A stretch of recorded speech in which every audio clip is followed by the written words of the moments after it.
مساء الخير على اجمل متابعين. ازيكم حبايبي؟ عاملين ايه؟ وحشتوني وحشتوني وحشتوني. ايه رايكم في الطبق ده؟ طبق المربى الجامد، من غير بنجر، من غير اي حاجه خالص. يا دوبك سكر وعصره ليمون، لا اكتر ولا اقل. ايه رايكم في المربى الجميله دي؟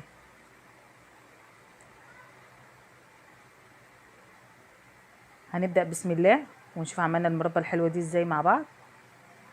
طبعا المربى اليومين دول في السوق تحفه تحفه تحفه، حمار طبيعي وجميله ومسكره وتنفع مربى وعصاير.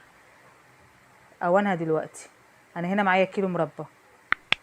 همسك كيلو المربى كده وهشيل الزرعه اللي فوق دي واقطعها مربعه. انا بحب اقطعها مربعه كده عشان ما بهرسهاش بعدها. في ناس بتقطعها نصين وبعد كده بتهرسها بتحبها ناعمه. ده حب اختياري، كل واحد وبراحته. دلعي نفسك وعيشي اللي انت عايزاه في مطبخك، اللي انت عايزاه اعمليه. عايزه تحطيها مربعه، عايزه تحطيها نصين، اللي انت عايزاه اعمليه. بس انا عشان بحبها قطع فانا بفضل ان انا بقطعها مربعه. لازم تتخلصي من الحته الخضراء اللي من تحت عشان بتبقى مش مستحبه في الفراوله.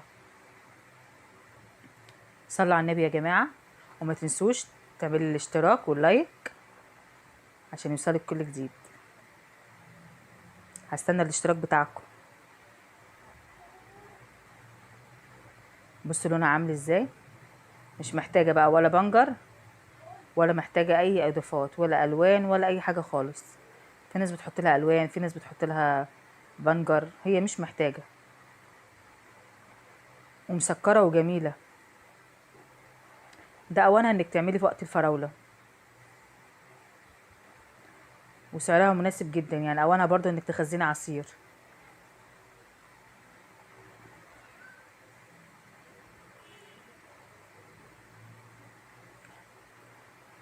صلوا على النبي يا جماعه وزيدوا النبي صلاه.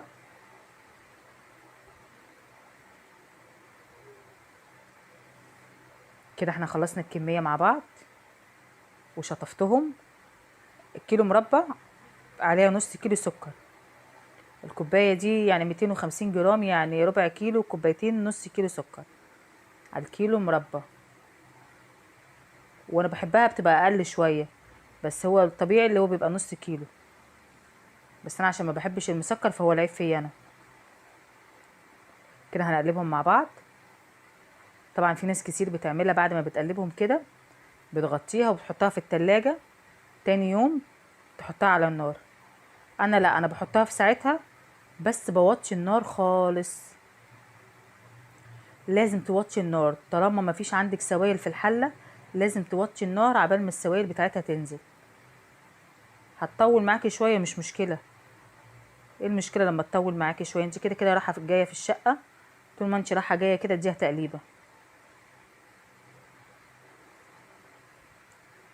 كده هنرفعها على النار وهنوطي عليها النار خالص. اهم حاجه واهم خطوه انك تحطيها على النار واطيه وتوطي النار عبال ما السوائل بتاعتها تنزل. تبقى احلى لما بتستوي على نار هاديه.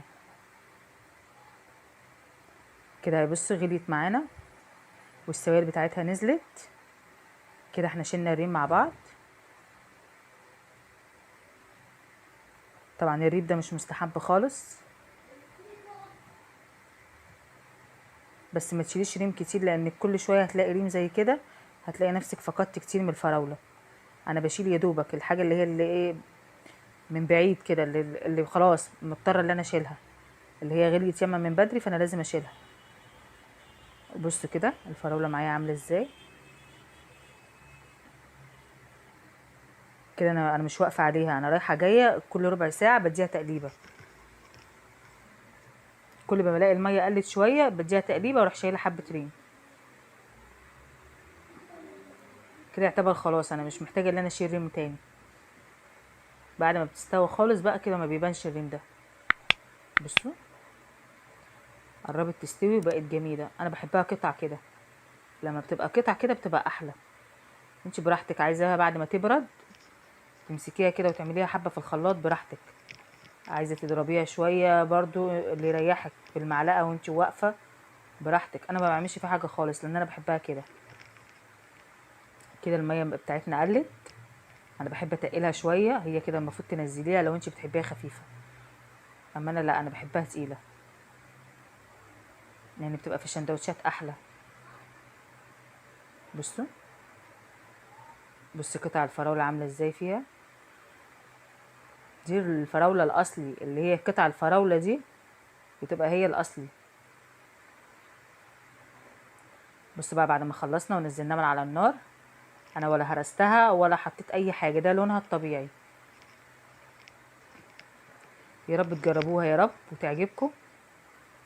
بصوا القوام بتاعها، ما حطيتش نشا ولا حتى نشا ولا حتى بنجر ولا حتى اي حاجه، يا دوبك نص ليمونه فقط لا غير، ولا اكتر ولا اقل. الف هنا وشفا يا رب.